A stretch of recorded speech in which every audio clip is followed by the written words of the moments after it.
In the Council of Ministers, we have endorsed myself as the current chair of the Council of Ministers for the year 2021 to 2022, where we approve the draft procedure of rules, the adoption of the agenda, and review the decisions taken from last year.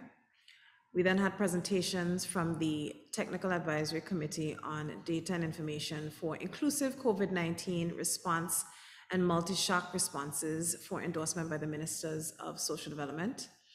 The ministers were asked and the ministers endorsed requests for provisions for greater technical, financial, and human resource support towards social data protection at the national level, inclusive of a dedicated budget, dedicated and assigned data personnel, social protection, and support for appropriate technological solutions.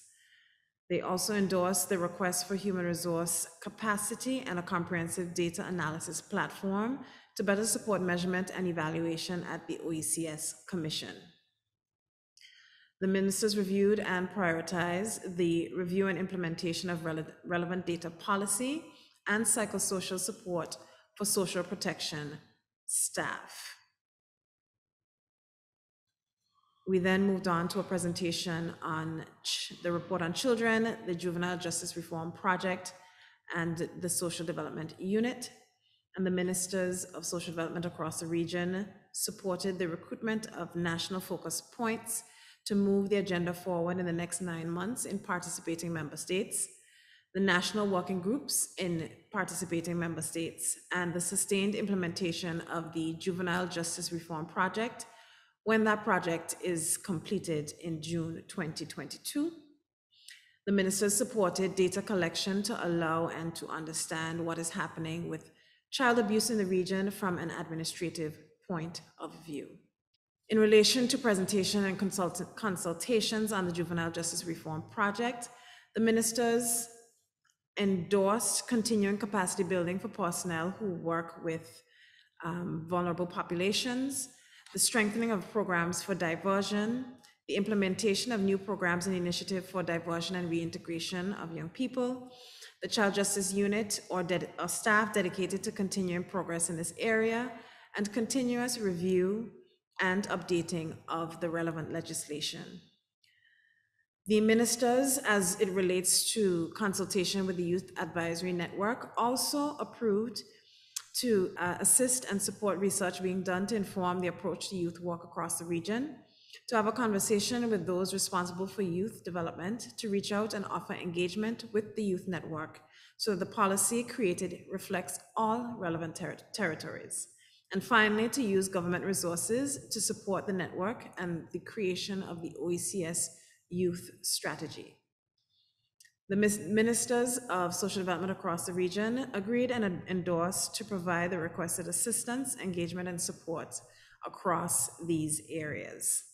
Yesterday, we had the presentations made by our developmental partners, the ILO, World Food Bank, USAID, CDB, and UNICEF, and other relevant partners on strategic direction. And the ministers were asked to prioritize the passage and implementation of relevant social protection and policy in legislation. This afternoon, the ministers met for the Ministers' Caucus, where the ministers reviewed a number of areas and agreed the following. The ministers of social development agreed the need for a clear communication strategy, and was updated by the OECS on the development of a new OECS strategy. Made agreements in relation to duplication of efforts in the area of youth advisory networks.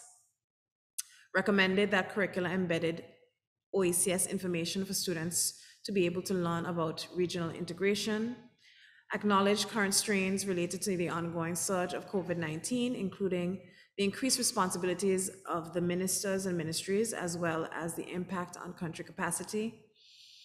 Acknowledge the tourism protocols from CARFA created in collaboration with the OECS and the continued challenges of balancing tourism and COVID protocols, including those for the cruise industry.